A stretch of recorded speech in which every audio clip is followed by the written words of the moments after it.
take on the 2016 race? I want you to look at both sides for us. First off, you've been very supportive of Hillary Clinton, and this email scandal seems to have impacted her polling numbers.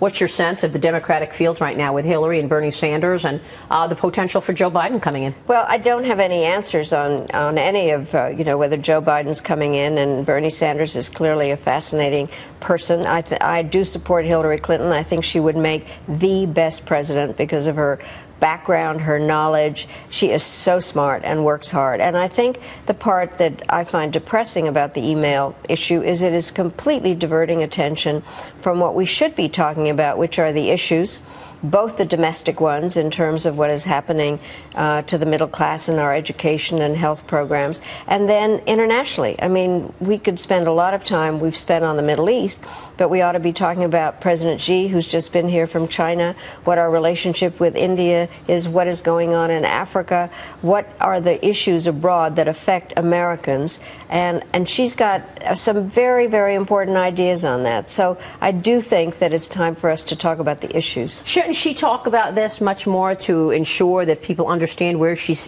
is on, for example, China, where she is, for example, on ISIL? I mean, you mentioned the issues. One issue is the fact that this most recent poll, when they think of Hillary Clinton, they think of liar. Well, that's a real issue, I hate to right? say this, but you guys need to ask her some questions other than about the emails. That's the problem. And I think that there is kind of this sense when people don't want to hear about the issues, they do want to hear about the issues. I go out and speak, and I am always fascinated by the questions people ask. Americans care. And I think the press needs to understand that issues need to be raised and not just focus on something that is not germane to what is going on in the world today. Let me ask you about the GOP side of things. Who is the candidate, in your view, who has the best grasp of foreign affairs? Well, it certainly is not Donald Trump. So let me just say I think that there are those that have served in the government in a variety of ways. I don't want to pick anybody, but I've been interested in listening to the debates.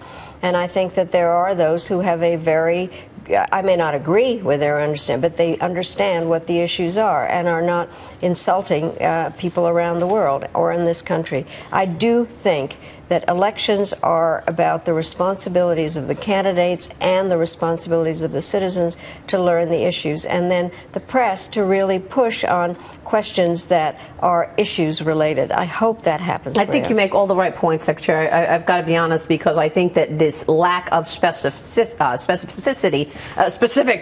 details in terms of what the issues are really needs to come out, because we need to hear from the candidates in terms of what the answers are. And yet, Donald Trump is in the top of the field. So something is happening and resonating with people to indicate he's doing something right.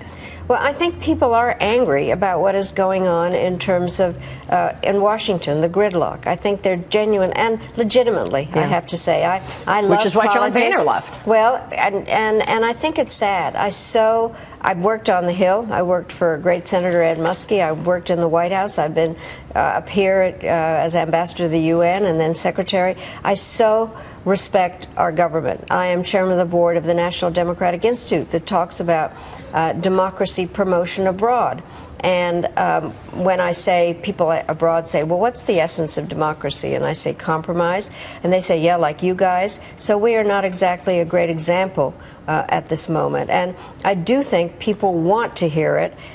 But clearly, Donald Trump is plugging in. I think in many ways people are angry. What I find depressing is that we should not be responding to that anger. What we should be doing is trying to explain the issues and the background. Very quickly, final question here on Iran. Was that the right deal to do? Yes, absolutely.